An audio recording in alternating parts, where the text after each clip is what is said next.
नसतो. एखादा मनुष्य आपल्या सहवासामध्ये असतो, बरं, सहवासात असतो, पण तो कधी कळतो? दुःखाच्या प्रसंगी.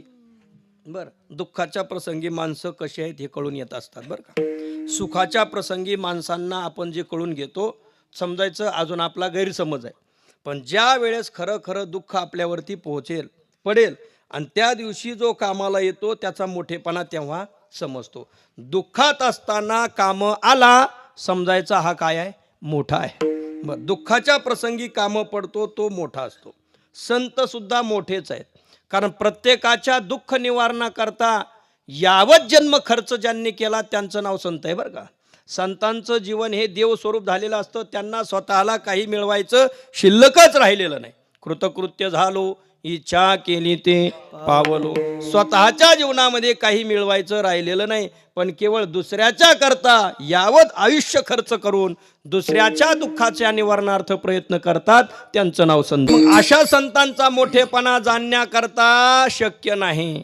आणि मग त्याकरता तुकोबराने उदाहरण दिलं, म्हटले जसं अनेक प्रकाराने खूप दूध देणारी म्हैस आहे आणि खूप दूध देणारी कोण आहे? गाय आहे, गाय. बरं, आता नाही का जर्सी संकरित गाया निघाल्यात आता. मग त्यांना किती खावं हे समजत नाही आणि किती दूध द्यावं हे समजत नाही. हे समजत नाही.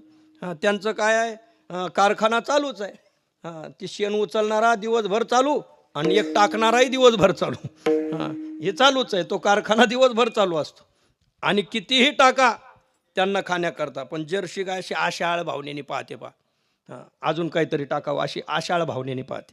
पण जर तुम्ही गावरान गाय ठेवली आणि गावरान गाय जर पाळली तर तिचं एकदा पोट भरलं ना, ती अशी करुणेने पाहते.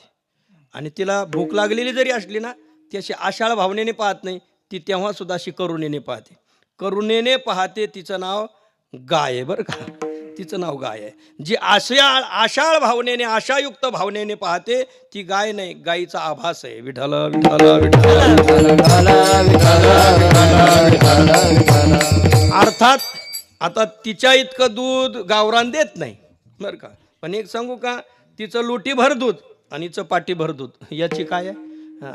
अगदी समतुल्यतेला येईल. वजनाने दिसायला कमी जरी दूध असलं, एक लोटीभर दूध असलं आणि पाटीभर जरी तिचं असलं, कोणतीचं? जर्शीचं, पण त्या जर्शीच्या पाटीभर दुधाला लोटीभर दुधाची सर येत नाही, कारण उपयुक्त असं ते अमृत आहे. बरं, गावरान गाईचं दूध अमृत आहे.